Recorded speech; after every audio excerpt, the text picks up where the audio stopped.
Welcome, everyone, to Ghostlight, a podcast about the intersection of business and the performing arts. Each week, I sit down with industry professionals to talk about the nuts and bolts of surviving and hopefully thriving in the arts industry. Happy New Year and welcome, my good friend Jack Sheehan. Thanks for being here. Thanks for having me, Ben. This is really cool.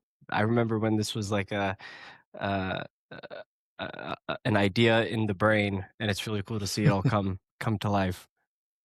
It all eventually kind of materializes if you think about it enough, right? Yeah, absolutely.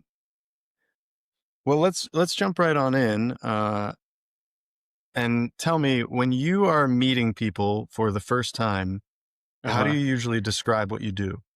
What do I do for a living? I usually start with I'm a musician, um, and I also work in the music business.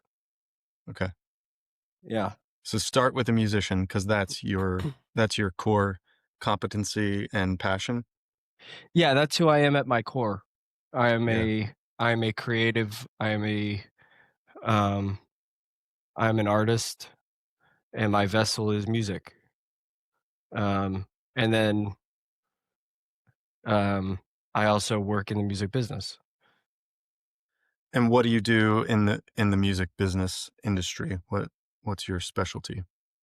Um, so uh, I'm blessed to work at a company that um, deals with high profile artists and athletes, and my specific realm is the world of royalties. Um, Mm.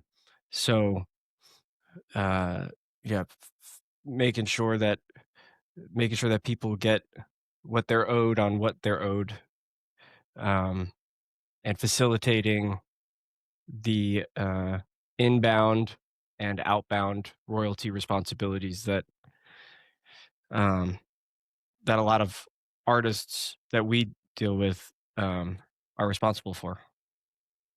Do you find that work to be informed by your being an artist, or is it a an obstacle? I I find no, it's definitely informative, and I feel like I have more skin in the game, being that I'm an Mm. artist. Um, because before I before I got into doing what I do now, um, I was strictly playing and writing, and I know what it's like to have to search for every penny that you're owed. Um, so I feel like being on this side of it, on the business side of it, and being that I spent time on the artist side of it, and I still do spend time on the artist side of it. I definitely feel like I have more integrity to see that it's done, to the best of my ability, given the archaic systems that are still in place. They're getting better, but it's still very much so an archaic system.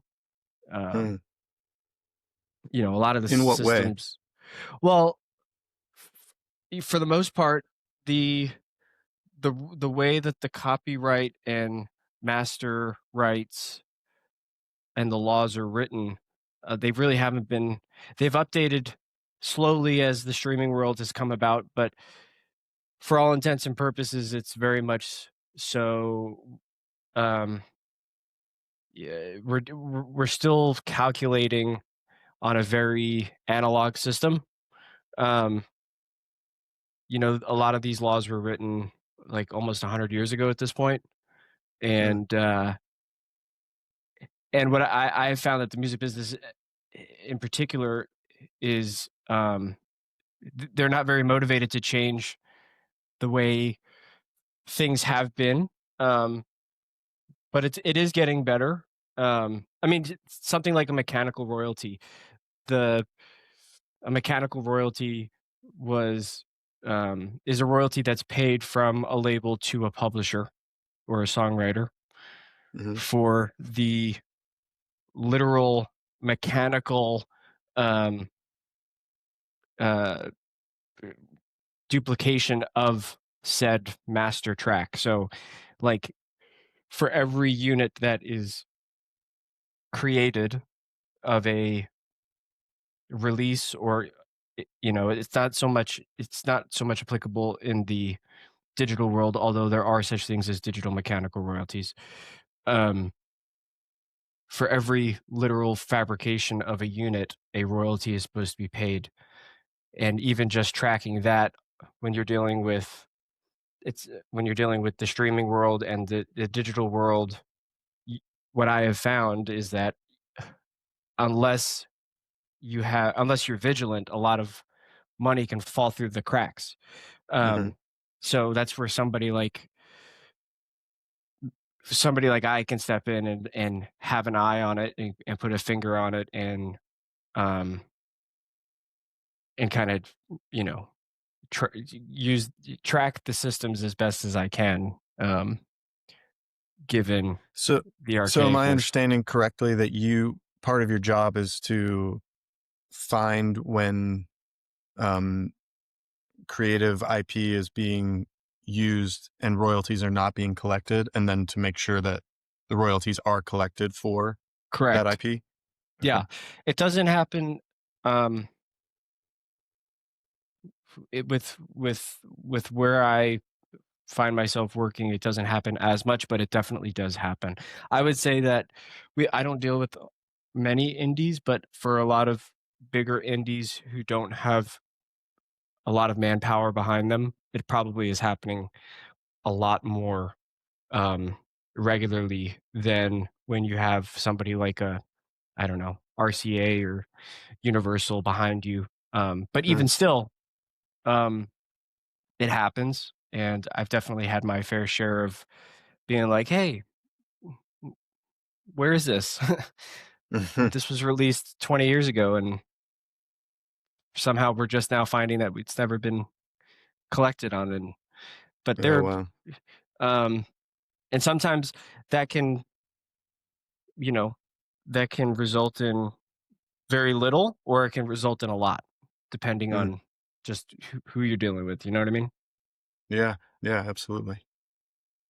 So, looking back, was there a specific moment when music stopped being just a passion and started being more of a career path for you? And if so, when was that, and what did that look like? I think this probably goes back to high school. Um, when I was a when I was a freshman, sophomore in high school, it was like, so what a lot of people don't know is I also play golf. And growing up in Florida, it was like you either like live on a boat or you play golf, and I chose Hmm. the playing golf option. So there was definitely a point there where, um, I considered maybe going to college to try and play golf. Um, but I would say in sophomore year of high school, I was working at a restaurant and they had a piano, and I would play piano in this restaurant like 4 nights a week, and then the other 3 nights I would bus tables. And I realized at that point I could make more money in 1 night playing piano at this restaurant than I could in 3 nights bussing tables. Hmm. And I mean, I was making a lot of money. Uh, you know, sophomore, making like 250, $300 a night cash, 3, 4 nights a week. It's I was pretty like, good. "Oh, okay, this makes sense. I can make this work." Um, and then through that, I played less and less golf, and I played more and more music. And um, I had a private teacher who went to Berkeley who encouraged me to audition. And I think it was probably at that point I was like, okay, this is a passion, but I can make money doing this. And so I would say probably in high school is where it really like went off in my head. And then obviously fast forward, things change. um, and I guess your life priorities change, and I spent a fair amount of time touring and on the road, um, but, my passion for the business side of it is still there, um, Hmm. you know, so and so is playing. I mean, I will never give up playing. I'm a player at heart, Yeah. as, um, but yeah. Does that answer the question? Yeah. Yeah. I think it does. Um, well, so then tell me about the transition from being a full-time touring musician to having a more of a 9 to 5 and then playing, and what led your thinking in making that transition, and what's been the difference from a, you know, fulfillment standpoint as an artist. So the transition the transition came, it really came about in 2020, but I would say probably January of 2019 is where it really kinda hit. So fast forward, I go to Berkeley. I spend 15, 16, 17, and 18 touring the country with an artist named Jesse Colin Young, um, who, uh, was the leader of a band called the Youngbloods. Their big hit was, "Get Together." Um, "Come on, people now, smile on your brother. Everybody get Mm. together. Try to love one another right now." Forrest Gump. Yeah, yeah. Um, and what was ironic was that I grew up listening to Jesse Colin Young's music. My parents were Jesse Colin Young fans, so when I got the call to go on tour with him, it was, um, it was pretty cool. And so I spent a Yeah. couple years doing that, and then in January of 19, we found out kind of abruptly that we weren't going to be touring any longer. Mm.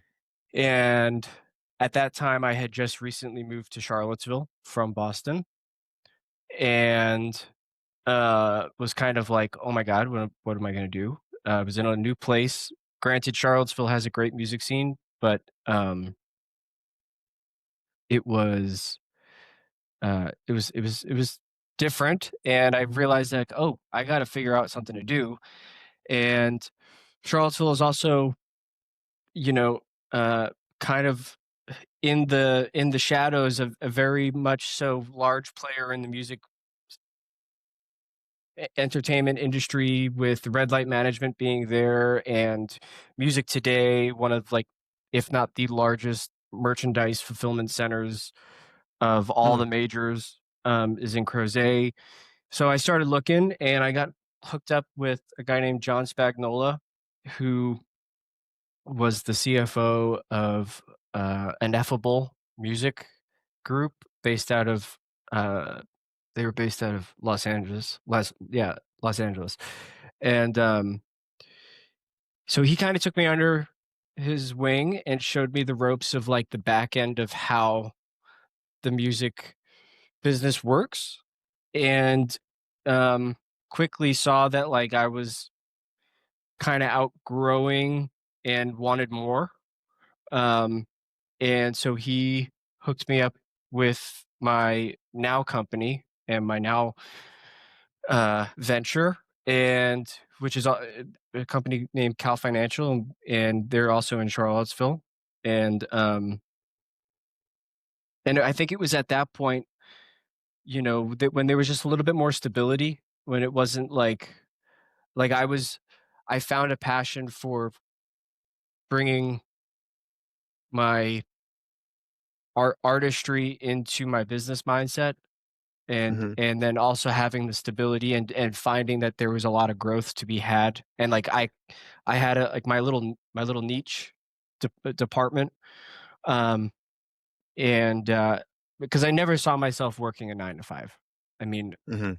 um, I think as an artist, to think like, "Oh, I'm gonna work a 9 to 5" is, like, the worst thing you could possibly tell yourself. But if you're going to Yeah. do it, do it in a field that aligns with your core and um, something that you can bring value to and integrity to, and then also in an environment that is conducive to growth and um, yeah, in an environment that's conducive to growth.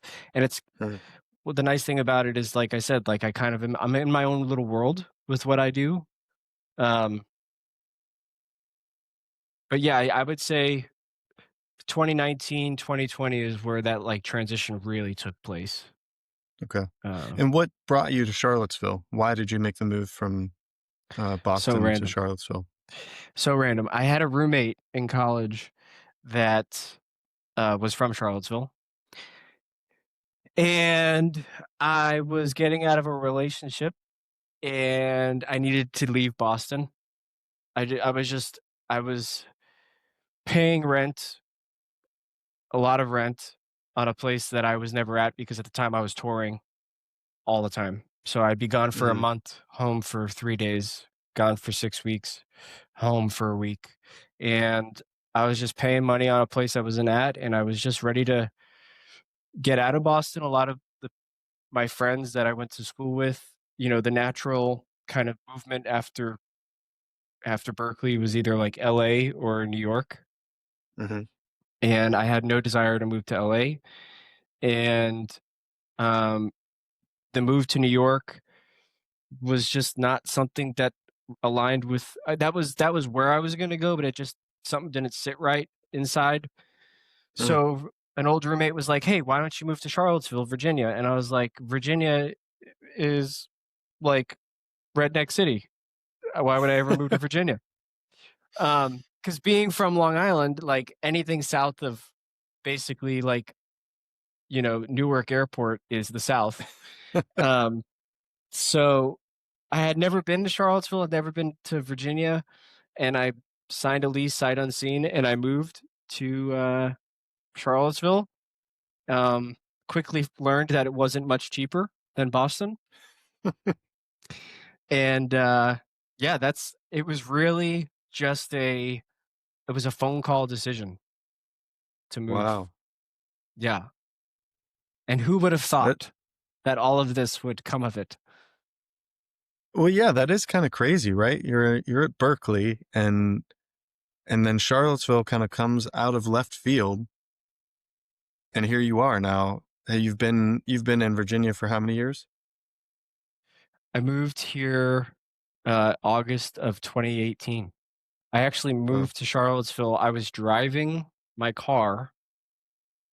I loaded up my Kia Sorento and left Boston the day of the rally that happened in Charlottesville. So I didn't even know the rally was Wow. going on until I pulled into Charlottesville. And I was like, Oh my what god. is going Wait, on here? that was happening when you arrived? When I was driving, I left Boston the morning that happened and pulled into Charlottesville at like 8 p.m. that night to like Oh my helicopters gosh. flying over top. And where we had signed the lease was like maybe a half mile, 3/4 of a mile off the downtown mall. So naturally, when I got Wow. off 64, I had to like drive through, and I was like, "What the heck is going on?" And then I came to find out via a couple phone calls um, that like, "Hey, this is going on," and I was like, "Whoa, this is kind of strange." That is very strange that's how that timing played out. Yeah. And what's even weirder was that I didn't tell a lot of people that I was leaving Boston because I didn't want to be considered out of the bubble, you Mhm. know? Um, Telling people that I was moving to Charlottesville sounded like I could have said I was moving to Oklahoma to a lot of the people I was working with. And in reality, you were just a Amtrak train away from New York or a 40-minute flight from LaGuardia. So I didn't want to be considered out of the bubble. So I didn't really tell a lot of people, and then when people finally found out that I moved to Charlottesville, they definitely looked at me a little like, "Huh? What? You moved to Charlottesville of all places?" I'm like, "Yeah, Yeah. but like I didn't know that this was gonna happen." Um, Certainly not. yeah, Yeah, that happens in the theater world too, where, if you are not in New York, you're kind of not in the game. right. Um, or you're playing a different game. Hmm. And it's very interesting to me because in New York in theater, you live in New York, but then a lot of the time you take jobs that take you away from New York. Um, so you do the auditions there, you live there, but then you'll either go on tour or you'll take a regional gig where, you're subleasing your New York apartment so you can live in Milwaukee for 8 weeks or more or longer. Right, Um, and that to me seems a bit like an archaic system that made sense for a world we no longer live in with all of the things that are happening digitally these days. right, right, Like location doesn't seem to matter as much for the creation of art, um, and for the collaboration to exist. Do you find that to be accurate or? um, I do, to an extent. I think that, I don't know, maybe I'm a traditionalist in that, like, I miss the incubator that was Berkeley. Mm, Um, when you're around that many high level creatives, it's yeah, you can feel there's an energy. There's just an energy. yeah, It's like I've never had, and maybe you could say the same with, you know, the incubators that you've been in, but like the energy that is palpable, that like you just want to, for me it was like you just want to play, you just want to, like, and you have the spaces and you have the time to be like, hey, like, let's get a session together. I wrote a song, like, can we workshop this, can we, you know I do think that there is something to be said about having physical contact with that environment. um yeah, but you're right in that you can, with a lot of motivation, get something going remote. um yeah. it definitely takes a lot more, um just motivation to Effort. Yeah. effort. It, yeah, I think that's when all of those things, at Berkeley are just bubbling all around you. And at any point, you could literally bump into, a world class saxophone player or a Right. bassist. And it's like, oh, I was thinking about you the other day.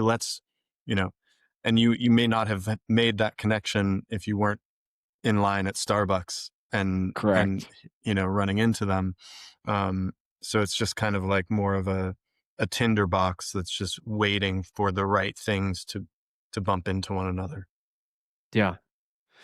And Yeah, you've got to really stir that up intentionally when you're not just already in the environment. right. And then everybody else has to be held to that same, I feel like in the digital world, there's a lot more um room for like, playing hooky, I guess you could say. Mhm. um I've tried to get a couple things going where you try to get people, together digitally, and someone has something come up or someone has a headache or something. But like when you're in that environment, and it's like, I don't know, it's like there's almost like there's more want for Mhm. whatever it is that you're trying to put together. Mhm. Um, but yeah, yeah. Well, so what does it look like in 2026 to be a working musician?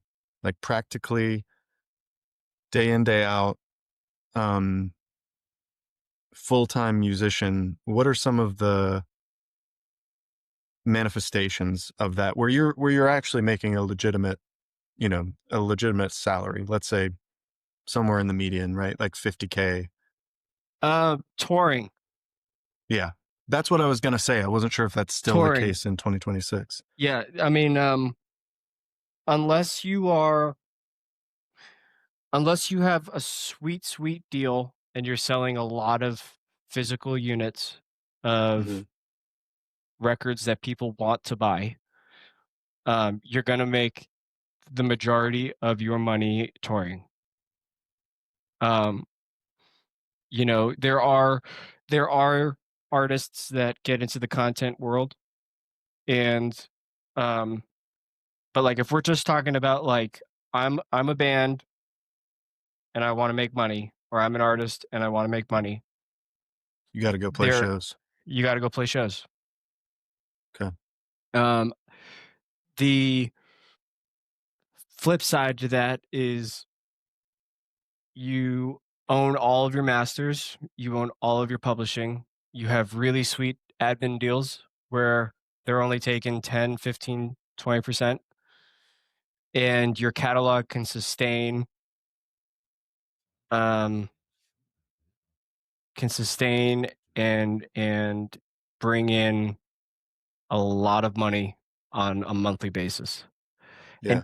And and then you don't have to tour as rigorously, Right. right? Like someone like Adele. Adele doesn't need to, she could never tour another day in her life, but she's going to make, you know, a Yeah. couple hundred grand a month just on her catalog, Yeah. you know. Um the mammoths and the beluga humpback whales of the industry are the ones that have both, where they can Mm. go out and generate 10, 15 million in touring revenue, but then at the same time their catalog has brought in almost that, Yeah. you know. um It made me think of this really interesting idea in a book called The Black Swan by Nassim Nicholas Taleb.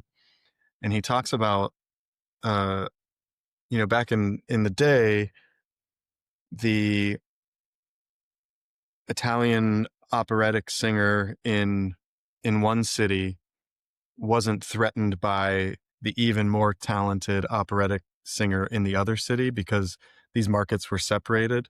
But mhm. as soon as we started recording music and leveraging that, so now, you have the ability to listen to that amazing Italian operatic singer and not necessarily go out to your local opera and hear the one in the smaller city.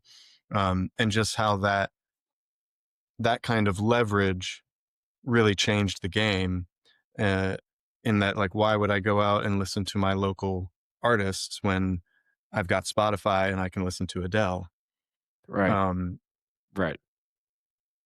and so that's an interesting world that we live in now, where not only are you competing within your your area, but you're competing with the entire history of your art Oh, form. yeah, exactly. And it's dependent upon the algorithm that you can Mm, either pay for, or you can uh or the algorithm finds you just based on merit, like based mm, on your listeners. I mean, there are plenty of people that pop up in my release radars that I've never heard of, and then you go to their artist page and you're like, how did this even pop up? Because one, it's not even very good, and but two, it does like fit. I guess the algorithm picked it because it's like other things that I'm listening to. But and then the only way you can kind of put two and two together is that it was paid for. mm. You know, Right.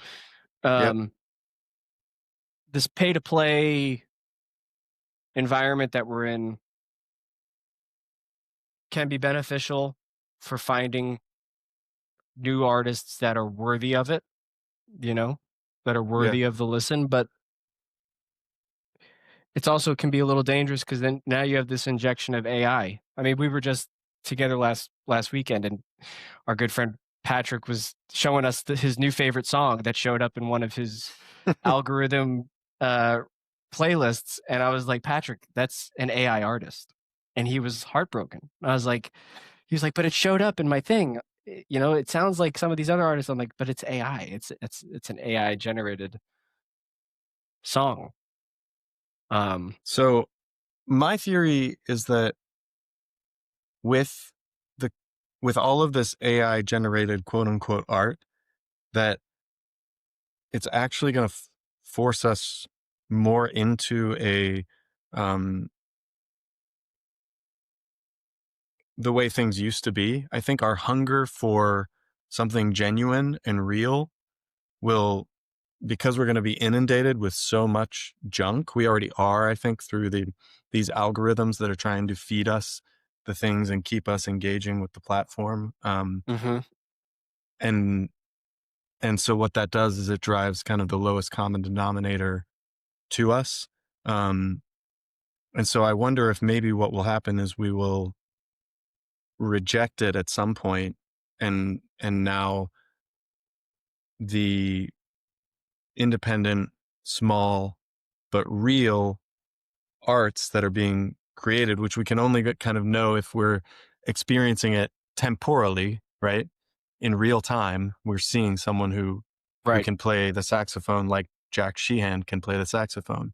Um, and that is what will provide us the assurance that um, that it is in fact real and genuine. I agree. I will say that I was a I was a representative for one of the people I work with on a webinar, maybe like 4 months ago, to this company. It's slipping my name. The name is slipping my brain right now. I could probably find it. Anyways, they showed us what they're getting ready to. If it's not already, it might already be launched. But the uh, the advancements that they're making with AI music. Mm-hmm. And this particular company started.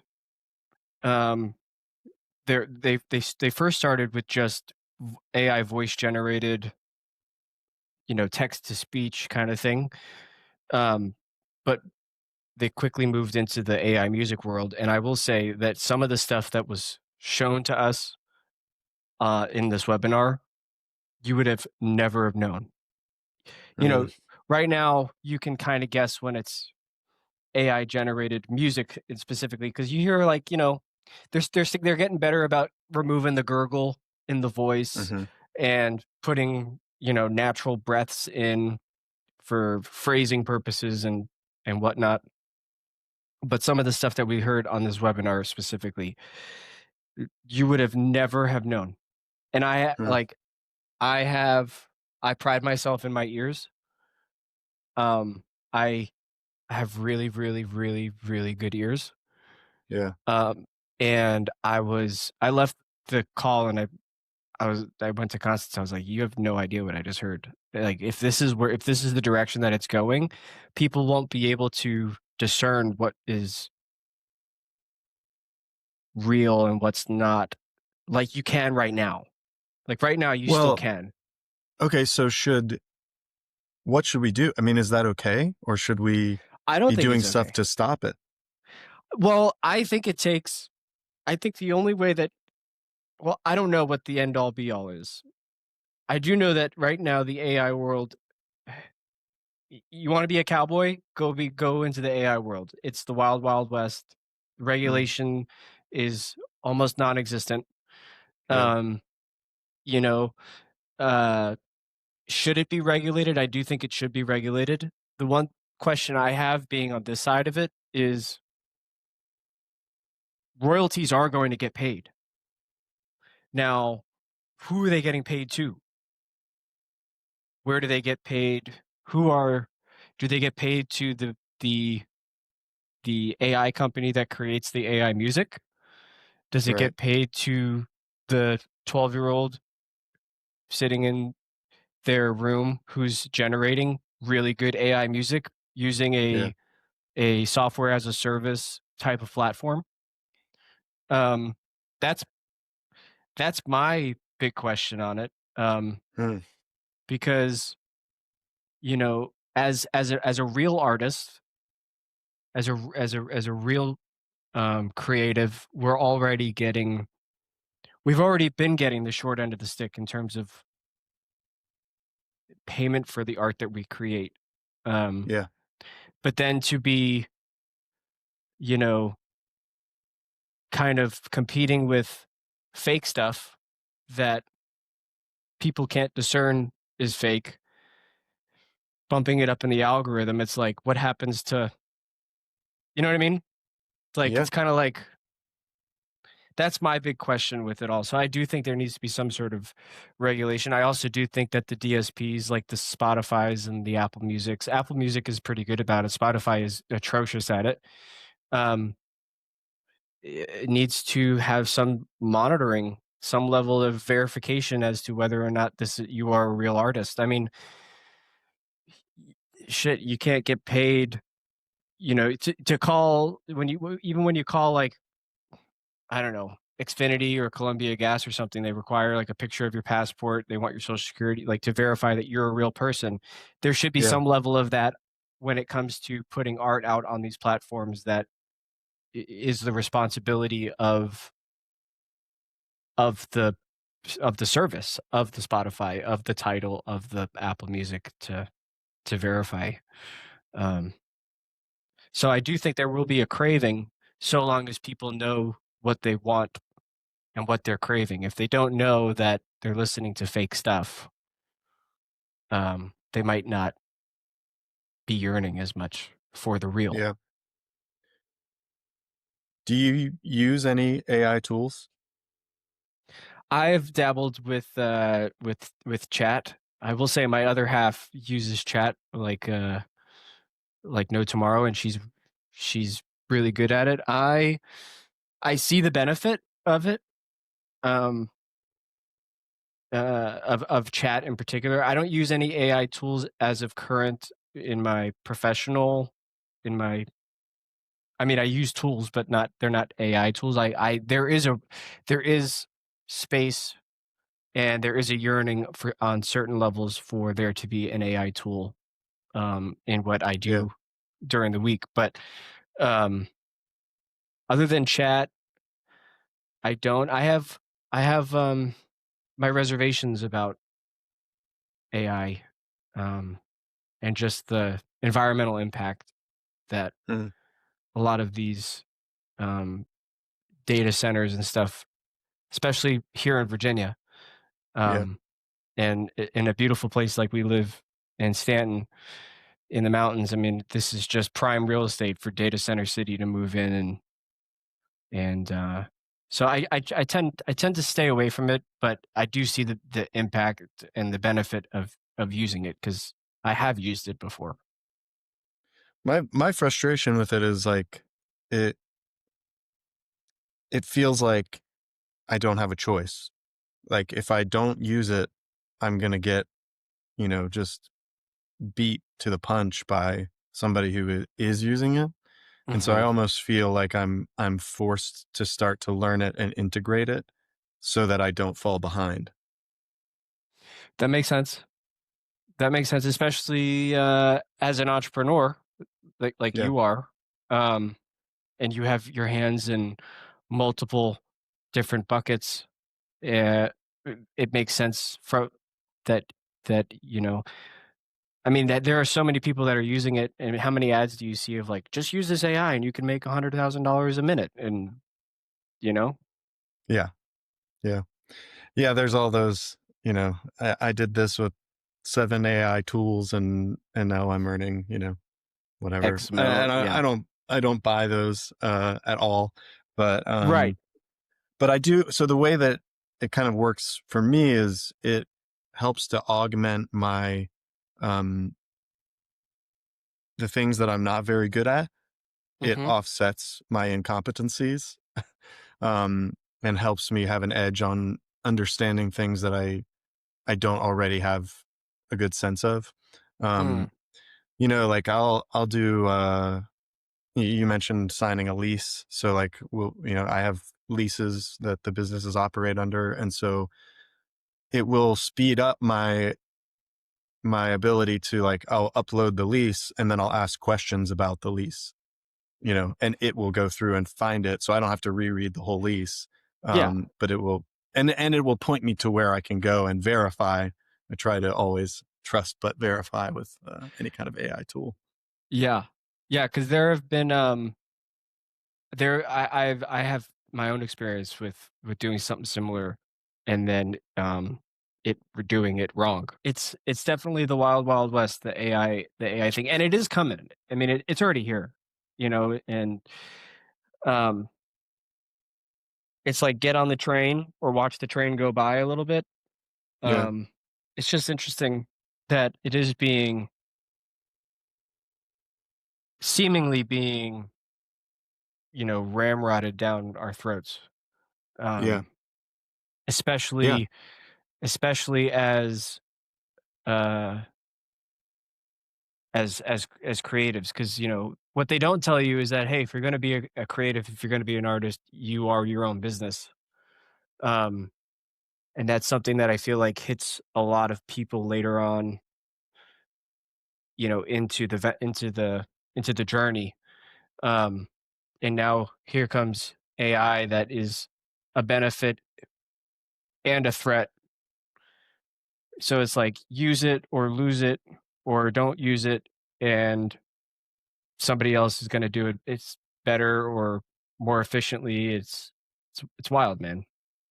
Yeah. Or some corporation's going to come around and figure out how they can make a boatload of money off of it, and Right. further take the more of the market away from independent artists, just trying Yeah. to, you know, um, afford the luxury of getting to do what they're best at as a career. Hmm. Um, and it does feel like this is a constant theme, right? When I talk to artists, where it's like you either have to sacrifice on some of the things that are important to you in order to pursue a career in the arts, or you figure out a different way of um, subsidizing it, be it a 9 to 5, or Right. something that has more consistency, because um, that's the only way to get to do it. Right. Unless you're uh, you know, unless you, I don't want to say hit it big, but unless you get you know, a Netflix or something that, because even that, we have friends that have done that, right? Even that can be Hmm. extremely short lived.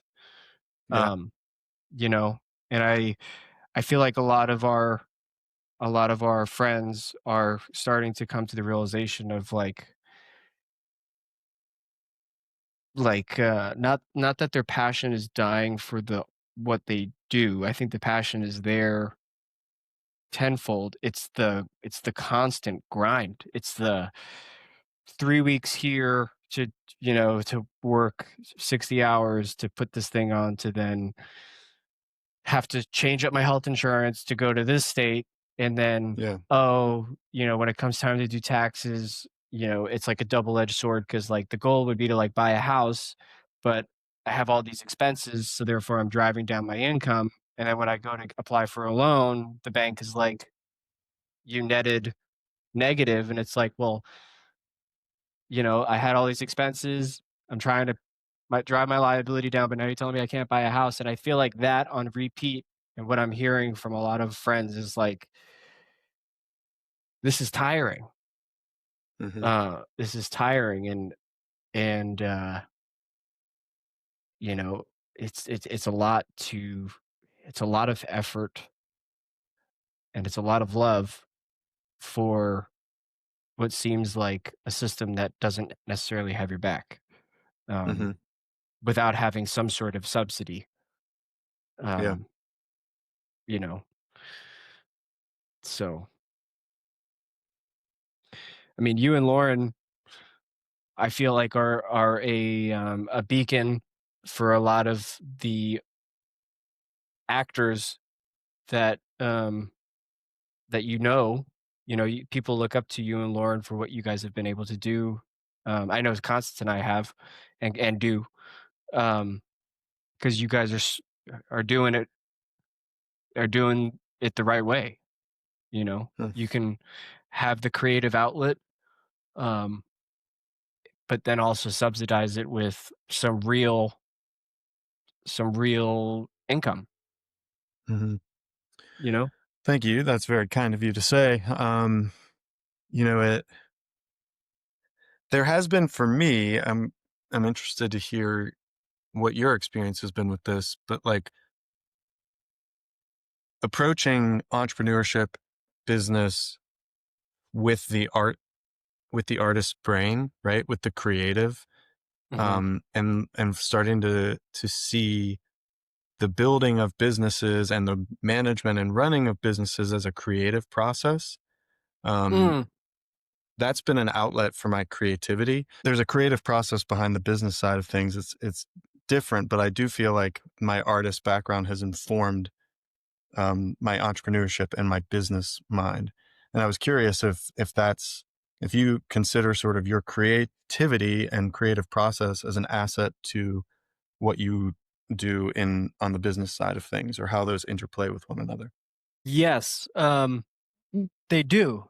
Um, I will say that the the the business management world definitely has its structure. Um, but then with what I do specifically, because I'm in my own little world, I have a little bit more flexibility with how I approach certain tasks. Hmm. I feel like I have a lot more time to think about how I want to go about getting to the end goal. Like I do a lot of thinking about what's the best way to get to one place, similar to like when writing a song, like I might have an idea and that idea might take minutes or might take months to kind of unfold. Um, so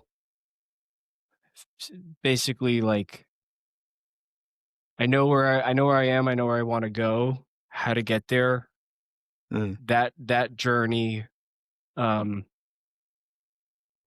when I have the time to think about it, can I might have like 5 different ways that I want to get to the end goal, and depending on how Hmm. much time I have to execute that, the, uh, the the route kind of ends up revealing itself through thought. As, uh,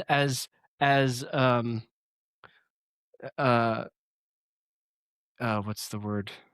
I'm very intellectual. I'm learning this about myself as I get older. I used to always think of myself as a very extroverted person, but I do a lot of thinking before I do, Hmm. um, which would have been good to know about myself 10 years ago. But yeah, I think that I think the creative process that each of us creatives have, and even those who don't consider themselves creative, everybody has a process by which they either consciously or subconsciously incorporate into their everyday decision making. Um, Hmm. and I definitely find that there is an intersection point there when I'm dealing with the royalty world. Hmm. Very interesting. Not all the time. I mean, sometimes it's very black and white. Sometimes it's very Hmm. 1 plus 1 equals 2. But sometimes it could be like 1 plus 3 minus 2 plus 4 minus 5 equals 1. And it's, Yeah. you know what I mean? Um, I think it's important to keep that creative thing going because there's nothing worse than at the end of a long week not feeling motivated to play. Yeah. More often than not, at the end of a long week of numbers and matrix, I'm like I'm jazzed to play. And some of the best playing comes from uh, redirecting that creative energy into my vessel. Yeah. Well, let me close us out with this question for you. Um, Okay. what is one thing that the music industry got wrong in 2025, and how could they do it better in 2026? The one thing that the music industry got wrong in 2025 and can do better in 2026.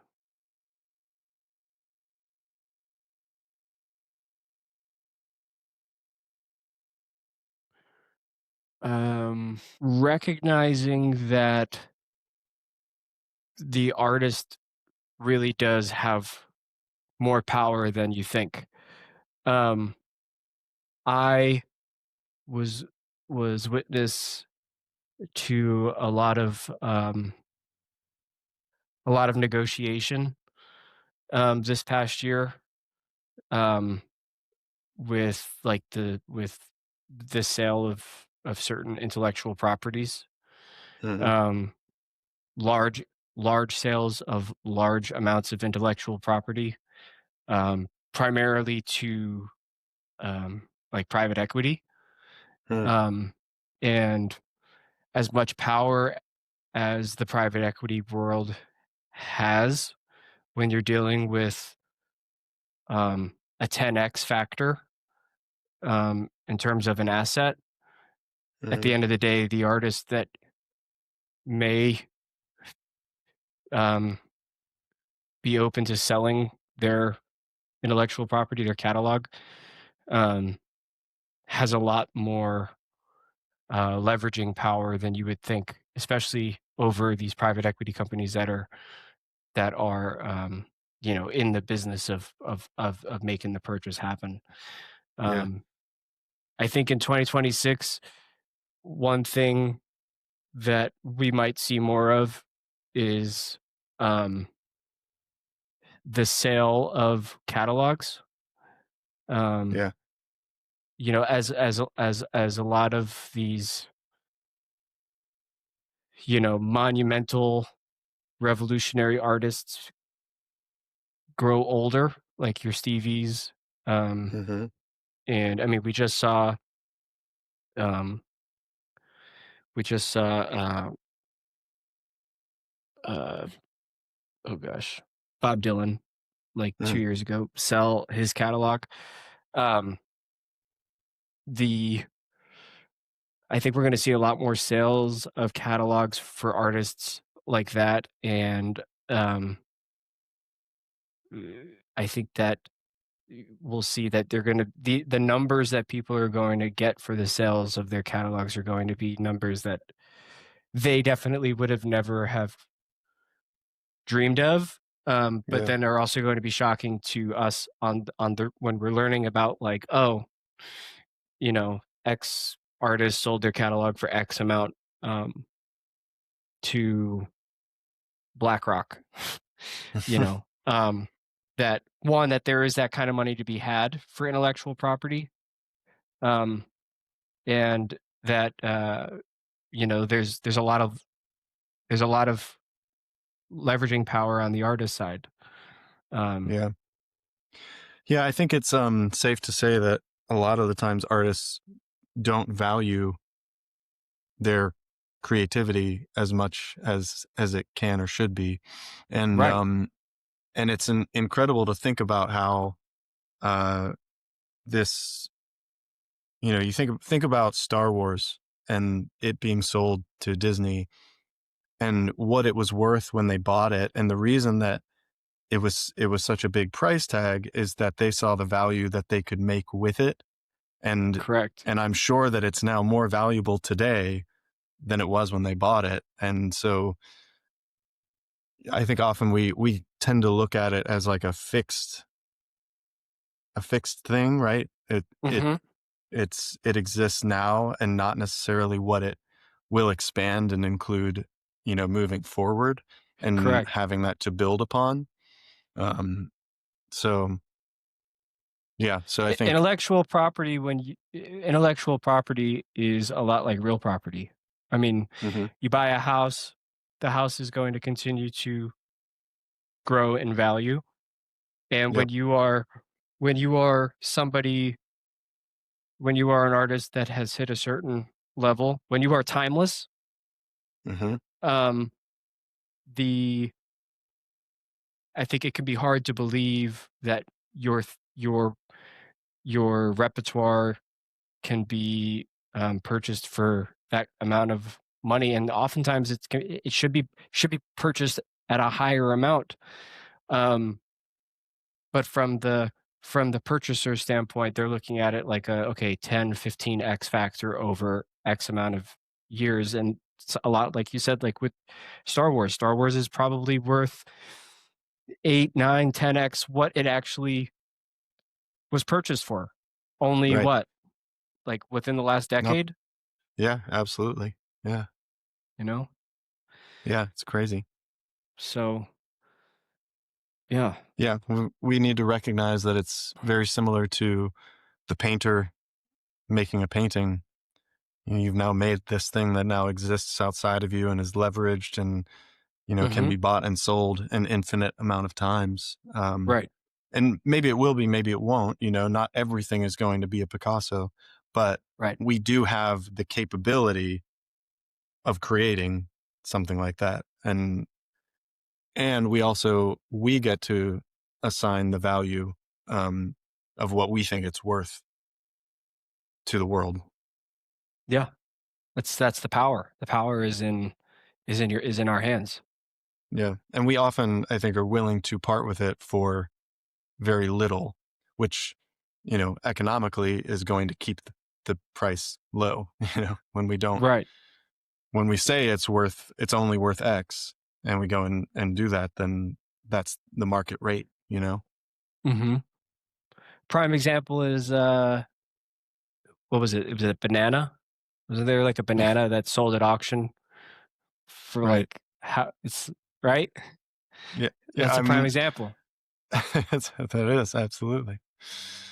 All right, Jack. Well, hey, man, I really appreciate you taking the time to sit down and chat with me. I look forward to having many more conversations with you, and I can't Yeah. wait to hear you play your Yeah. music again soon. Yeah, absolutely. That was a lot of fun. It's been a lot of fun. Yes. Well, Happy New Year, man. Happy New Year. See you soon. See you soon.